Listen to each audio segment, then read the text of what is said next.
എനിക്ക് ഷോൾഡർ കുറെ കാലമായിട്ട് ഭയങ്കര വേദനയായിരുന്നു. എനിക്ക് തോന്നുന്ന ഒരു 2 വർഷമെങ്കിലും ആയിട്ടുണ്ടെന്നാണ്. ഒരു ദിവസം 2 വീലർ ഓടിച്ചപ്പോൾ ബ്രേക്ക് പിടിച്ചപ്പോഴാണ് അത് സംഭവിച്ചത്.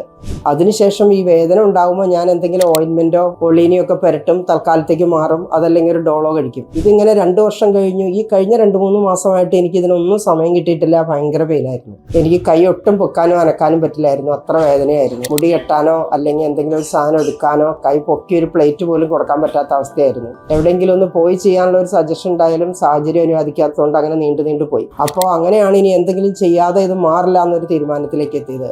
അപ്പോൾ അങ്ങനെ ഗൂഗിൾ സെർച്ച് ചെയ്തപ്പോഴാണ് എനിക്ക് മക്കള് ഡോക്ടറുടെ അഡ്രസ്സ് എടുത്ത് തന്ന് എന്നെ ഇവിടെ കൊണ്ടുവന്ന് കാണിക്കുന്നത്. അപ്പോൾ ഞാനിവിടെ വന്നു. ഒരു 7 ദിവസം അടുപ്പിച്ച് ട്രീറ്റ്മെന്റ് എടുത്തു. ഓരോ ദിവസം കഴിയും തോറും കൈയുടെ വേദന കുറഞ്ഞു വന്നു. നീർക്കോളെല്ലാം മാറി. ഇപ്പൊ കൈക്ക് എനിക്കൊരു പ്രശ്നമില്ല. നന്നായിട്ട് പൊക്കാം, എന്ത് ജോലിയും ചെയ്യാവുന്ന ഒരു അവസ്ഥയിലേക്ക് ആയിട്ടുണ്ട്. അപ്പോൾ എനിക്ക് തോന്നി ഒരു ഫുൾ ബോഡിയും കൂടി എടുക്കാമെന്ന്. അങ്ങനെ ഇന്ന് ഫുൾ ബോഡി എടുത്തു. നല്ല ട്രീറ്റ്മെന്റ് ആയിരുന്നു. സ്റ്റാഫ് ആയാലും ഡോക്ടറായാലും നല്ല സർവീസ് ആയിരുന്നു. അങ്ങനെ ഇന്ന് ട്രീറ്റ്മെന്റ് അവസാനിപ്പിച്ച് ഞാൻ പോവാണ്.